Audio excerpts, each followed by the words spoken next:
Oke. Ya, shalom teman-teman ya, Bapak Ibu. Oke, kita teruskan ya. Thanks banget tadi Ibu Desi, saya juga diberkati sekali ya, walaupun sudah sering dengar, tapi selalu ada yang baru ya, ilustrasinya bagus juga dan sangat diberkati. Nah, sekarang kita teruskan ya. Seperti tadi dikatakan Ibu Desi ya, discipleship evangelism ini ada 3 level. Ya, masing-masing level itu ada 16 pelajaran. Yang sekarang ini level 1, pelajaran 1 yang tadi, lalu pelajaran kedua. Nah, sekedar gambaran, setelah itu ada pelajaran ketiga dan keempat ya. Jadi yang pertama itu kehidupan kekal, yang kedua ini yang mau kita dengar adalah keselamatan oleh anugerah. Nanti nextnya itu kebenaran diri oleh anugerah. Dan yang keempat itu hubungan dengan Allah. Nah, ini kira-kira berkaitan ya, beririsan. Nah, kita lihat yang nomor 2 ya di bawah. Kita mungkin sering dengar ayat ini ya, Yohanes 3 ayat 16, karena begitu besar kasih Allah akan dunia ini, sehingga ia telah mengaruniakan anaknya yang tunggal, supaya setiap orang yang percaya kepadanya tidak binasa, melainkan beroleh hidup yang kekal. Nah, kata hidup yang kekal itu bahasa aslinya Zoe, yang tadi dijelaskan oleh Ibu Desi, Yohanes 17 ayat 3. Inilah kehidupan yang kekal itu, inilah Zoe itu, yaitu mereka mengenal Bapa dan mengenal Yesus ya sebagai satu-satunya jalan keselamatan. Jadi Tuhan itu mengasihi dunia ini, tidak hanya orang Kristen ya, dia mengasihi semua orang. Dan karena itu dia kirimkan Yesus anaknya, supaya setiap orang yang percaya kepada dia bisa dipulihkan hubungannya dengan Tuhan. Jadi memiliki hubungan dengan Tuhan, memiliki Zoe, ya mengenal Tuhan dalam keintiman. Ya mungkin suka dengar lagu yang terkenal belakangan ini ya. Ku terhubung denganmu, ya, selalu melekat di hatimu. Firman-Mu itulah dasar hidupku yang berdaulat atasku. Ya, terhubung, connected. Itu kehidupan yang kekal di situ ya. Dan kalau kita baca ya, sebenarnya tadi yang diceritakan oleh Ibu Desi bagus sekali ya. Manusia itu jatuh dalam dosa karena melanggar firman. Makan buah terlarang. Jadi waktu mereka makan, tiba-tiba kalau dibaca di kitab Kejadian, mereka sadar mereka tuh telanjang. Dan kalau kita baca lebih lanjut, mereka itu nanti saya tunjukkannya di slide yang ketiga ini, mereka tuh akhirnya berusaha untuk menutupi ketelanjangan mereka. Tapi kita lihat dulu Yohanes 10 ayat 10 ya. Yesus berkata begini, pencuri datang hanya untuk mencuri dan membunuh dan membinasakan. Itu iblis ya. Jadi jangan pernah beri kesempatan buat iblis, karena dia itu mulai dengan mencuri waktu kita, mencuri sukacita kita, mencuri damai sejahtera kita kalau kita buka celah. Ya, ingat baik-baik, dalam kehidupan itu nggak ada yang sempurna. Suami kita nggak sempurna, istri kita nggak sempurna, anak-anak kita nggak sempurna, orang tua kita nggak sempurna, pendeta kita nggak sempurna. Selalu ada hal-hal yang bisa membuat kita itu tersandung. Tapi pilihannya mau marah, kecewa atau enggak itu ada pada kita. Nah, kalau kita memilih untuk marah, jengkel, sebenarnya kita sudah membuka kesempatan iblis untuk mencuri sukacita kita, mencuri damai sejahtera kita. Dan itu membuat kita makin sulit untuk menangkap tuntunan Tuhan. Dan kalau didiamkan, ya dia nggak hanya mencuri, dia mau bunuh. Ya banyak cerita orang-orang itu mati karena sakit kanker, karena marah, dendam, ya kecewa. Jadi kalau marah, dendam, tidak mau mengampuni itu seperti kita minum racun, lalu kita berharap orang yang kita benci itu mati gitu. Padahal yang minum racunnya kita. Racunnya itu waktu kita membiarkan iblis masuk, lalu mulai mengisi pikiran kita dengan hal yang negatif, akhirnya kita pahit hati, dan akhirnya kita bisa benci. Ya, jadi iblis itu dia nggak hanya mencuri, dia mau bunuh, lalu dibinasakan. Nah, binasakan supaya orang itu hilang seterusnya. Ya, mati tanpa mengenal keselamatan. Itu kasihan sekali. Ya, tapi Tuhan bilang, aku datang. Ya, 2000 tahun yang lalu Yesus datang, yang kita peringati sebagai hari Natal. Dia datang tujuannya supaya kita ini mempunyai zoe, mempunyai hidup. Dan mempunyai dalam segala kelimpahan. Jadi artinya itu berlimpah, nggak hanya buat kita. Nanti kena ke keluarga kita, ke suami kita, ke istri kita, ke anak-anak, ke lingkungan di mana kita berada. Kalau kita terus bisa jaga hubungan itu terkoneksi dengan baik. Ya, sekali lagi nggak ada yang sempurna. Belajar untuk selalu menerima orang lain apa adanya. Ampuni supaya kita nggak kehilangan sukacita. Ya, ingat baik-baik, pencuri datang untuk mencuri, membunuh dan membinasakan. Tapi Tuhan Yesus datang supaya kita mempunyai zoe dan berlimpah zoe itu.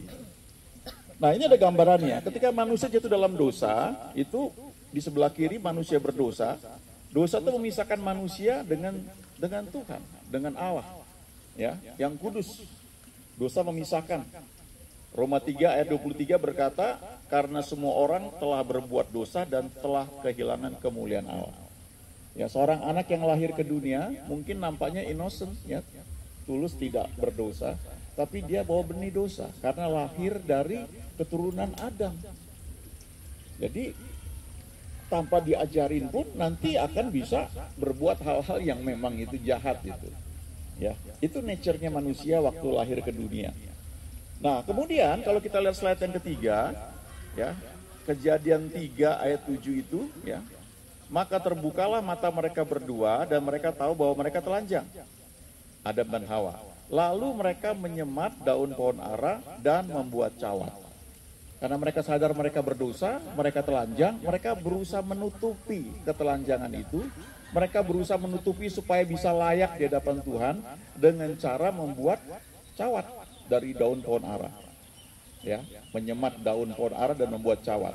Tapi kalau kita baca di ayat 21, dan Tuhan Allah membuat pakaian dari kulit binatang untuk manusia dan untuk istrinya itu, lalu mengenakannya kepada mereka. Jadi artinya yang manusia buat itu, menyemat daun pohon ara itu nggak cukup di hadapan Tuhan. Ya, Tuhan perlu turun tangan, membuat pakaian. Dan pakaiannya itu dari kulit binatang, artinya ada korban. Nah, sekarang masalahnya manusianya mau terima nggak? Ya. Kalau nggak mau terima, di hadapan Tuhan kamu tetap telanjang. Walaupun kamu pakai berlapis-lapis, pohon ara daunnya kamu semat gitu ya, tetap aja. Mesti menerima apa yang Tuhan tawarkan. Yaitu pakaian yang ketika dibuat itu harus ada korban. Itu di kitab Kejadian. Nanti kalau baca lebih lanjut itu gambaran bagaimana di perjanjian lama, setiap dosa itu dibereskan dengan adanya korban. Ya, ada lembu, ada domba, dan aturannya banyak sekali. Dan itu gambaran untuk perjanjian baru, di mana ketika Yesus datang, ia menjadi domba Allah yang memikul seluruh dosa seluruh manusia. Dia yang sempurna. Dialah yang menjadi korban, supaya kita yang percaya kepada Dia di hadapan Tuhan kita menjadi orang yang dibenarkan. Menjadi orang yang dipulihkan hubungannya dengan Dia. Ya. Pilihannya ada pada kita, mau terima apa tidak. Nah, ini gambarannya adalah pohon ara yang disemat itu jadi cawat, itu seperti usaha manusia lewat kebaikan, kebajikan, lewat agama, lewat kesalehan, untuk bisa memperoleh perkenanan Tuhan, untuk bisa menyeberangi jurang dosa itu dan bisa mencapai Tuhan. Ya, ternyata tidak bisa. Agama itu saya kira semuanya baik ya, mengajarkan kebaikan. Tapi di hadapan Tuhan tidak cukup untuk memulihkan hubungan antara kita manusia dengan Tuhan. Seperti yang dimiliki oleh Adam dan Hawa dulu. Sehingga pada waktu hari sejuk mereka bisa dengar tuh Tuhan berjalan, lalu bercakap-cakap. Itu yang disebut hubungan ya, yang diharapkan ada. Nah, jadi Tuhan menyatakan kasihnya karena Dia tahu nggak bisa manusia ini. Lalu Dia kirim anaknya itu yang menjadi korban. Ya, supaya kita yang percaya kepada Dia, kita dibenarkan. Makanya slide keempat itu gambarannya kalau kita lihat ya, itu manusia berdosa di sebelah kiri, Allah itu Maha Kudus di sebelah kanan. Lalu usaha manusia dengan pekerjaan baik, kesalehannya, Ya, semua perbuatan yang nampaknya baik itu tidak bisa mencapai kekudusan Tuhan, standarnya Tuhan.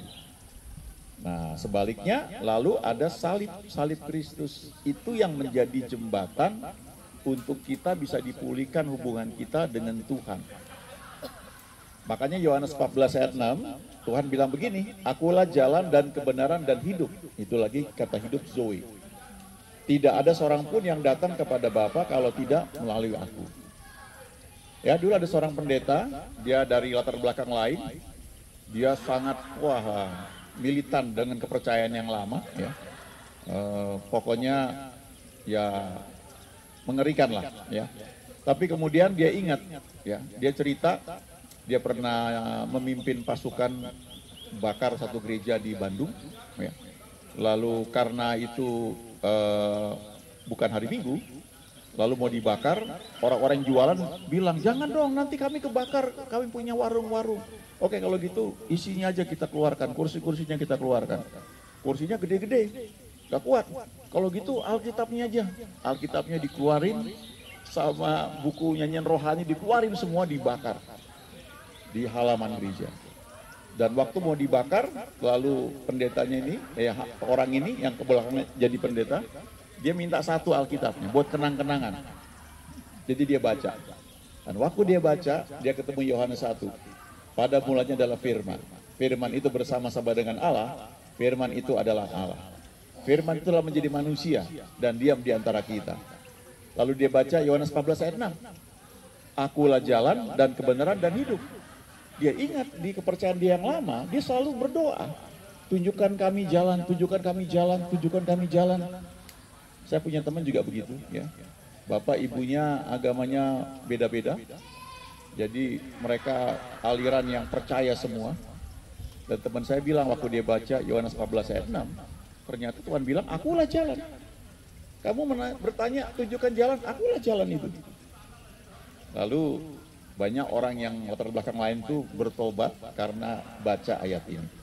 Ya, jadi hanya Yesus satu-satunya jalan keselamatan. Nggak ada yang lain. Sekian tahun yang lalu ada seorang hamba Tuhan yang pelayanan di satu kantor, dan sebelum dia khotbah ada seorang yang hadir memberikan kesaksian, ya, seorang mandor. Rupanya mandornya dulu latar belakangnya lain. Dia kerja, kemudian dia mati, meninggal mendadak, entah sakit apa. Waktu dia meninggal, dia cerita, dia dibawa oleh dua orang berjubah hitam, dan dia nggak punya pilihan, dia ketakutan. Lalu dia naik perahu, kemudian ada danau situ, ya, menyeberang. Sampai di seberang itu, dia melihat tempat yang bagus, bercahaya, dan dia merasa ini gerbangnya surga. Tapi dia merasa seperti Adam itu, telanjang, nggak layak. Dia tunduk begitu. Dia tahu tempat ini bagus, tapi saya nggak layak di sini. Dan tiba-tiba dia lihat di depan tuh ada gerbang terbuka, dan tiba-tiba ada meja besar. Lalu di balik meja itu ada satu orang berjubah putih yang bercahaya, dan dia nggak bisa lihat, dia tunduk saja. Lalu di hadapan orang berjubah putih itu ada buku besar. Dan ditanya, siapa namamu? Dan dia sebut namanya. Lalu orang itu yang di balik meja itu, dia buka buku itu dari halaman depan sampai terakhir.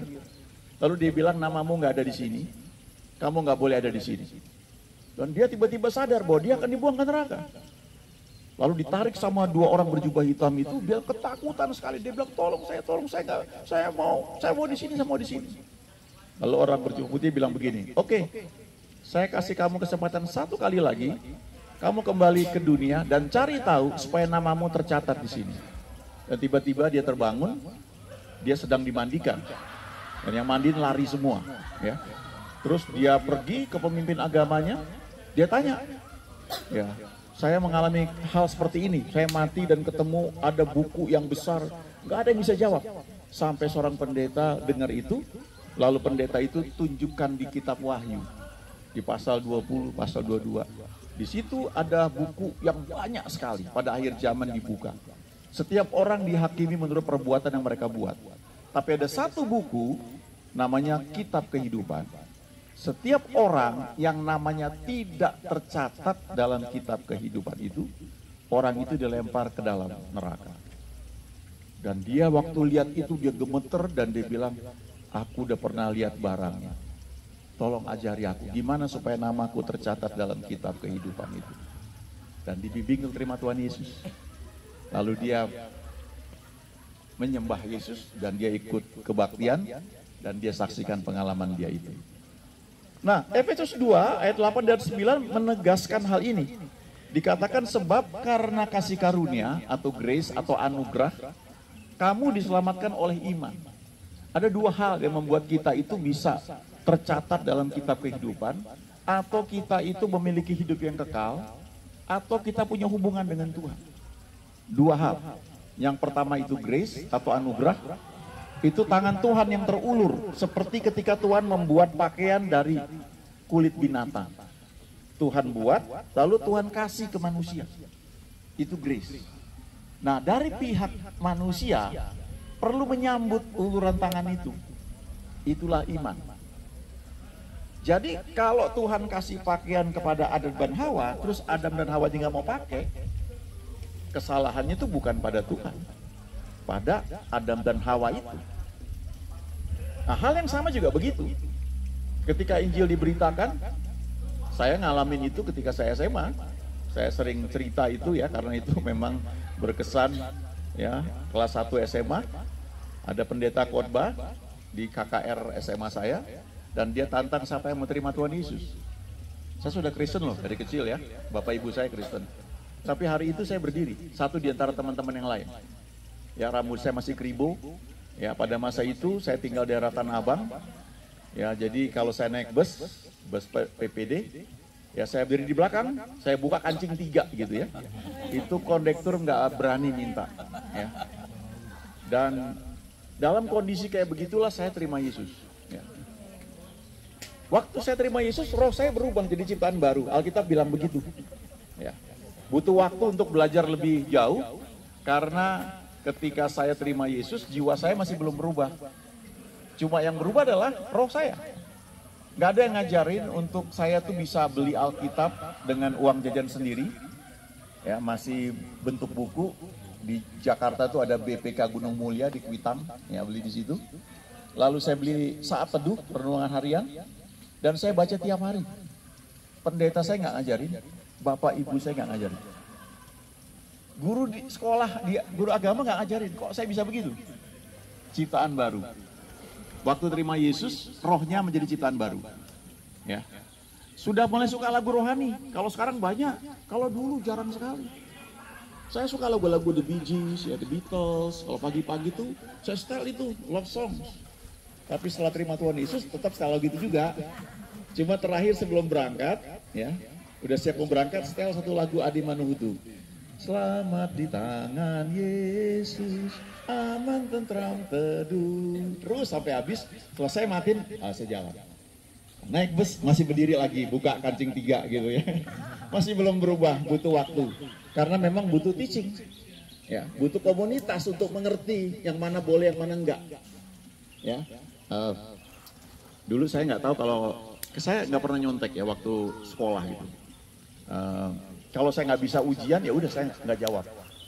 Saya pikir nyontek itu ya nggak boleh. Tapi memberi contekan, saya pikir dulu baik, boleh, karena itu baik.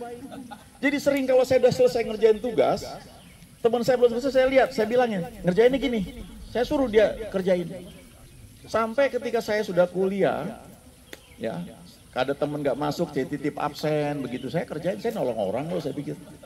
Baru kakak rohani saya bilang nggak boleh, itu salah gitu. Baru saya belajar. Itu perlunya komunitas, ya. Kita belajar firman Tuhan. Nah, jadi butuh waktu. Tapi untuk selamat itu hanya 2 hal, anugerah dari Tuhan, lalu iman.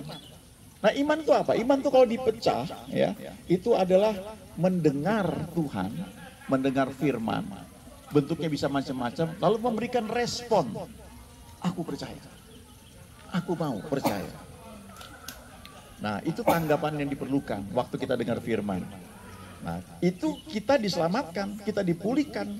Saya alami itu, saya punya hubungan dengan Tuhan sejak saya terima Yesus itu. Ya, walaupun butuh waktu untuk masuk komunitas dan belajar banyak hal. Itu bukan hasil usahamu, bukan, tapi pemberian Allah. Bukan hasil pekerjaanmu, jangan ada orang yang megahkan diri. Jadi kita diselamatkan oleh anugerah, tapi juga lewat iman. iman pada anugerah yang Tuhan berikan itu. Tujuannya apa? Ayat 10 dari Efesus 2. Untuk melakukan pekerjaan baik yang Tuhan sudah persiapkan sebelumnya. Pekerjaan baiknya nggak harus jadi pendeta, ya, bisa jadi pengusaha, bisa jadi ibu rumah tangga yang baik, suami yang baik, bisa jadi karyawan, bisa jadi presiden kalau Tuhan tuntun, ya, bisa jadi apa saja. Karena itu pekerjaan baik yang Tuhan siapkan bagi kita masing-masing, ya. Itu saja saya kira, ya. Tuhan berkati. Kalau ada pertanyaan nanti diatur waktu sendiri kali ya. Oke? Langsung doa tutup atau doa tutup ya? Sekarang langsung? Oke, kita berdoa ya. Tuhan, terima kasih kami punya kesempatan yang luar biasa, kami bisa menikmati alam yang indah, kami boleh jalan dan mengucap syukur kami memiliki kesehatan yang baik, bisa jalan, menikmati ini semua, dan juga mendengar firman yang tadi kita dengar, kami dengar pagi dan juga baru saat ini. Ajari kami lebih jauh lagi supaya kami mengerti rencana-Mu buat kami masing-masing, dan kami hidup melakukan pekerjaan baik yang Tuhan siapkan buat kami semua. Terima kasih, kami mengucap syukur dalam nama Yesus. Amin. Wow, luar biasa ya teman-teman. Teman-teman, seperti biasa kita mau bertanya sama teman-teman yang hari ini hadir. Ada nggak kira-kira dari teman-teman yang mau bertanya tentang apa yang sudah di-sharingkan 2 pelajaran hari ini? Gak apa-apa, jangan malu-malu teman-teman. Atau mungkin kan ada hal yang mungkin baru, oh iya baru tahu gitu ya. Atau pengen bertanya apa, jangan sungkan-sungkan karena di sini kita sama-sama belajar. Dan semakin kita belajar, semakin kita mengenal Tuhan dengan benar, semakin kita dimerdekakan dan semakin kita bisa menikmati apa yang Tuhan sudah sediakan bagi kita.